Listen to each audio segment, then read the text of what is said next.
The simple answer to what revenue cycle management is, it's the billing and the receivables associated with a medical transaction. So when you go to the doctor and the doctor first validates that you have insurance coverage, once that insurance coverage is validated, they then submit a claim to your insurance company, and then the insurance company pays a portion of that claim, and then the balance is your responsibility. Seems simple? It's extraordinarily complex because an insurance company can have dozens, if not hundreds, of contracts with that same provider for different lines of business that they have. So a provider could submit a bill for $50, think it's going to be reimbursed at $40, but for that particular plan it's $35, and then the balance as a patient is not necessarily $15. It all depends on the way the contract's structured. So there's a lot of back and forth between the triumvirate of the insurance company, the patient, and the provider on just exactly how to get that claim paid. And to give you some indication as to the magnitude of the problem, it's $300 to $400 billion a year is lost in the healthcare system in administrative waste. A big part of it is this circuitous process of trying to get this claim paid. Yeah, I would highly recommend our students consider a career in technology. There's great opportunities, particularly around predictive analytics. It is not just a buzzword, it's an imperative in healthcare right now to try to find patterns in the way a patient has been treated to improve outcomes. So provider A is treating a patient a certain way, and they see an outcome that translates into 2-week recovery. Then you've got provider B who's doing it differently that translated into a 1-week recovery. What's right and what's wrong there is not black and white because every patient's a little bit different based on their biology, pre-existing conditions, etc. Blending that together and getting a large enough data sample to be able to come up with best practices for treatment is the big challenge. And distilling it down to simple revenue cycle, going back to my earlier description of what my business does, being able to predict by insurance type, by patient and coverage, what's needed in order to ensure that the bill that's been submitted is going to get paid the first time is actually a Herculean challenge as well.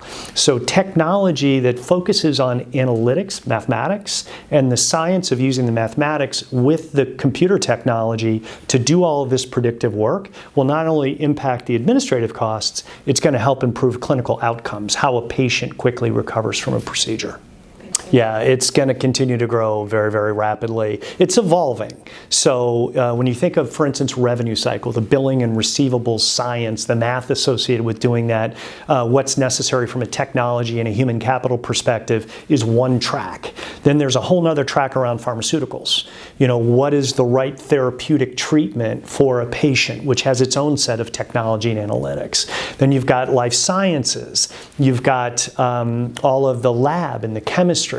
And then, of course, you have the treatment of patients, and you've got what the right surgical procedures are to get the best possible outcomes. IT is driving almost every one of those different areas. You've probably heard of the Da Vinci machine. That is literally a computer-operated surgery where the physician is standing over on one side of the room and the machine is doing the surgery.